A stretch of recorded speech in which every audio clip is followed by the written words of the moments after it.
अस्सलाम वालेकुम एवरीवन। सो एक चीज़ जो मुझे बार-बार सुनने को मिलती है, वो ये मिलती है कि जब हम हॉस्पिटल में आते हैं, तो हॉस्पिटल में वेटिंग टाइम बहुत ज़्यादा होता है।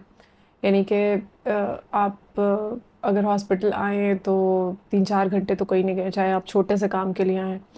तो इसी तरह मैं भी अगर किसी हॉस्पिटल जाती हूँ और मैं भी किसी डॉक्टर को दिखाने जाती हूँ, तो आप यकीन नहीं करेंगे कि मुझे भी 2 ढाई घंटे तो आराम से वेट कराया जाता है। So it looks like it is the same everywhere, लेकिन obviously we are not responsible for everywhere, we are responsible for ourself. तो मैं अपने पेशेंट्स को बताना चाहूँगी कि हम कैसे वेटिंग टाइम अपना रिड्यूस कर सकते हैं।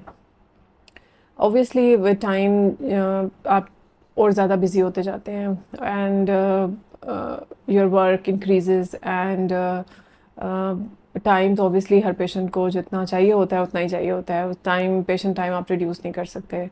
इसी तरह जो न्यू पेशेंट्स आते हैं दे नीड मोर टाइम। इसी तरह जो कि न्यू डायग्नोसिस होते हैं उनके साथ काउंसलिंग में भी टाइम लगता है।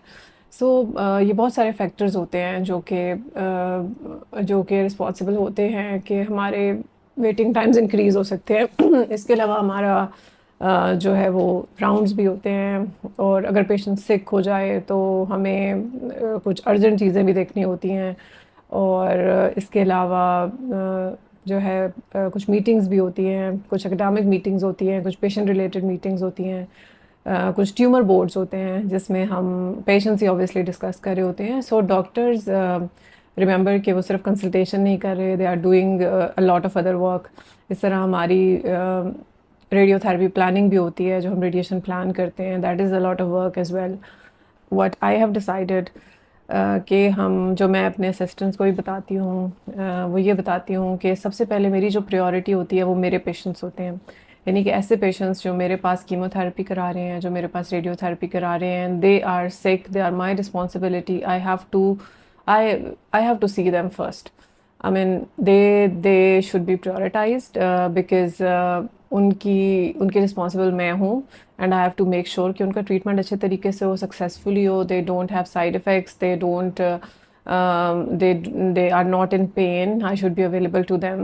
So patients who are on chemo radiotherapy, currently they are my first priority. So वो क्लिनिक में किसी टाइम भी आएंगे तो I have to make space for them. ये सबको पता होना चाहिए। उसके बाद वो पेशेंट्स जो कि हमारे होते हैं फॉलोअप्स के। सो फॉलो वाले पेशेंट्स को मेरी ये रिक्वेस्ट होगी कि फॉलोअप, क्योंकि हम एवरी 3 मंथ्स करें, एवरी 6 मंथ्स करें या एवरी ईयर कर रहे हैं, तो ये वाले patients they are cured, most of them, या they are not on active treatment. So generally ऐसे पेशेंट्स की कोई इमरजेंसीज नहीं होती। सो इन पेशेंट्स ने अगर कोई अपॉइंटमेंट ली हुई है और वो हमने 6 महीने पहले डाली हुई है, तो इन पेशेंट्स की अपॉइंटमेंट आगे की जा सकती है। So I will request my patients कि अगर आपको कॉल आती है कि आपकी अपॉइंटमेंट है, इज़ इट कन्फर्म्ड, तो आप मेरे स्टाफ से पूछ लें कि वेटिंग टाइम ज़्यादा तो नहीं होगा, लिस्ट फुल है तो how much waiting time are you expecting.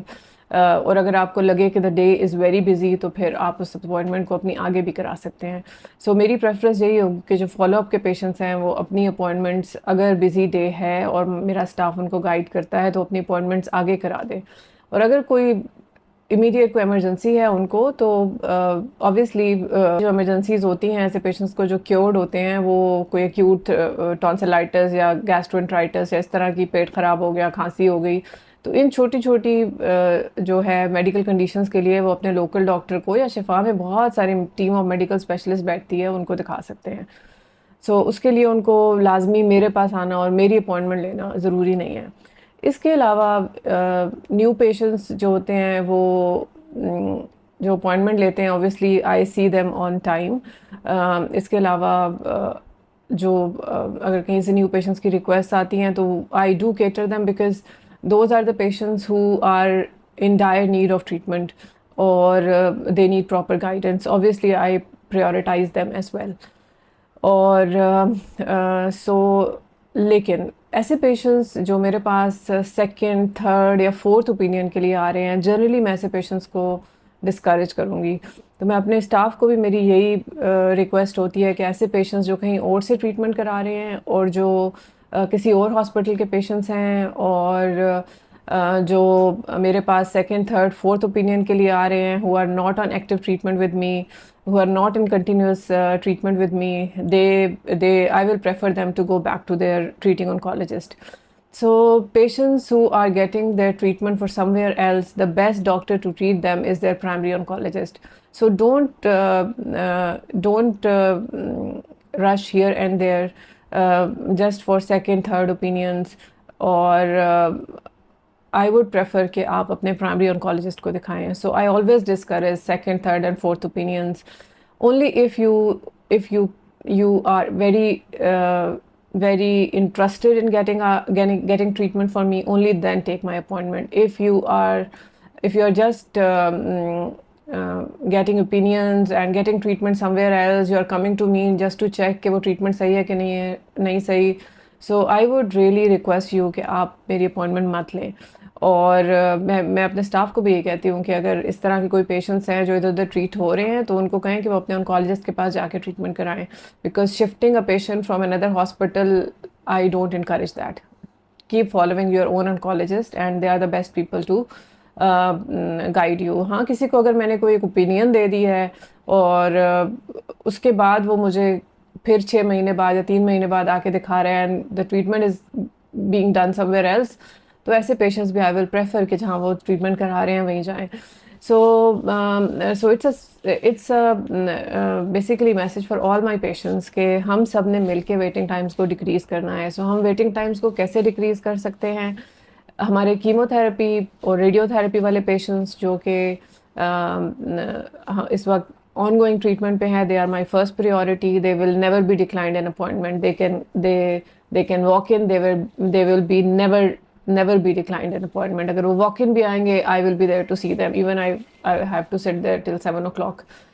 इसके अलावा ऐसे पेशेंट्स जो कि न्यू पेशेंट्स हैं and who are in need to start the treatment urgently, obviously I won't refuse them at all. I will make space for them and I will prefer कि मैं उनको देखूं.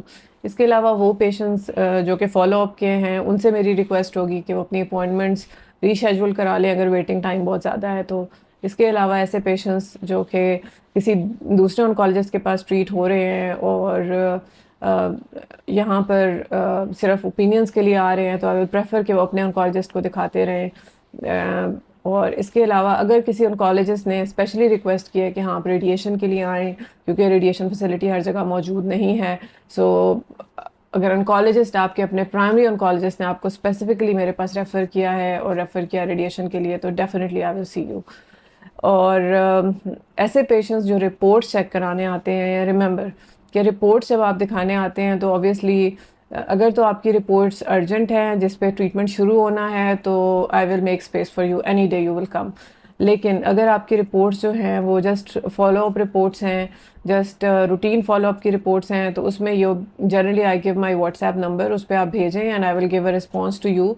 मे बी 1 दिन लग जाए, 2 दिन लग जाए, 3 दिन लग जाए, लेकिन I will definitely give a response to you. और अगर मेरी तरफ से रिस्पॉन्स नहीं आता तो प्लीज़ कॉन्टेक्ट माई असिस्टेंट्स और उनको कहें कि आपकी रिपोर्ट दिखा दें. मेरे असिस्टेंट आपकी रिपोर्ट्स मुझे दिखाएंगे और मेरा मैसेज या जो भी मेरी प्रिस्क्रिप्शन होगी बेस्ड ऑन द रिपोर्ट्स आपको भेज देंगे. So for patients who are on follow up और उनको रिपोर्ट्स दिखानी है, तो उनको मेरे पास आने की ज़रूरत नहीं है. उनको मेरे असिस्टेंट से कांटेक्ट करना है या मेरे फ़ोन पे रिपोर्ट्स भेज देनी है. और ऐसे पेशेंट्स जिनको डिस्कशन की ज़रूरत होगी कि फॉलो अप पे कोई नई फाइंडिंग आ गई है जिसकी वजह से हमने कोई बात करनी है, तो I will my assistant will call them and ask them to come and meet me and then we can have a discussion. So इस तरह अगर हम थोड़ा सा streamline कर लेंगे, obviously patient और हमारे cooperation से ये चीज़ें streamline होंगी. अगर एक follow up का patient है जो कि every 2 weeks या every month या every 1.5 month मेरे पास आके दिखाना चाहता है और सब कुछ ठीक है, तो I feel कि this is not right. Basically you are taking time that is required by other patients.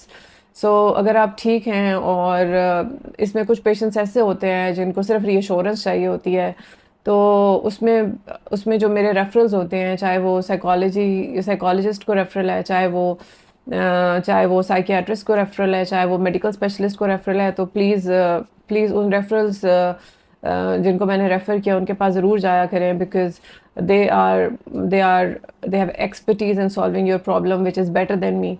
So instead of coming to me every 2 weeks, a month, or every 1.5 months, it will not, solve the problem.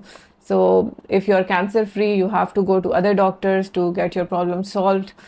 लेकिन जो हमारी appointments होंगी 3 monthly 6 monthly वो हम करेंगे. लेकिन because we have to make space for those patients who need treatment and who are on treatment. So आप जो फॉलोअप के पेशेंट्स हैं, आप मेरे पास आएंगे, लेकिन आप थोड़ा सा अपनी अपॉइंटमेंट देख लेंगे कि वो वाकई जो है वो आपका वेटिंग टाइम ज़्यादा तो नहीं है, आपके वो दिन बहुत ज़्यादा बिजी तो नहीं है. सो इस तरीके से आप अपनी अपॉइंटमेंट्स लें कि आपको जो है वो वेट ना करना पड़े. सो ये मेरी आप सबसे रिक्वेस्ट होगी. ऑब्वियसली ये सब कुछ हमने मिल के करना है. आई वांट कि जो पेशेंट आके मुझसे शिकायत करते हैं कि वेटिंग टाइम कम हो, I really want to work on it, and I really want कि किसी को भी वेट ना करना पड़े, क्योंकि आई नो कि जो वेट करना होता है वो बहुत अनोइंग होता है, और पेशेंट्स इतने सिक होते हैं वो वेट कर भी नहीं सकते. कुछ लोग बैठ नहीं सकते, कुछ लोगों ने ऑफिस जाना होता है, कुछ लोग छुट्टी लेके आए होते हैं. So we do understand all these problems. That's why I am saying कि if your appointment is not so necessary, और you you have been told कि बहुत ज़्यादा पेशेंट्स हैं on the list and waiting time ज़्यादा हो जाएगा, तो आप प्लीज़ अपनी अपॉइंटमेंट रीस्केड्यूल करा लें. और और आपके कोई इमीडिएट टेस्ट हैं तो वो I would always tell you कि वो अपने टाइम पे कराएं. You share with my staff and my staff will answer you कि हाँ सब ठीक है. कोई डिस्कशन होगी तो मैं आपको बुला लूँगी. So this was my request for today. Please, I think अगर आप कोऑपरेट करेंगे तो we would be able to work better and more efficient. Thank you very much.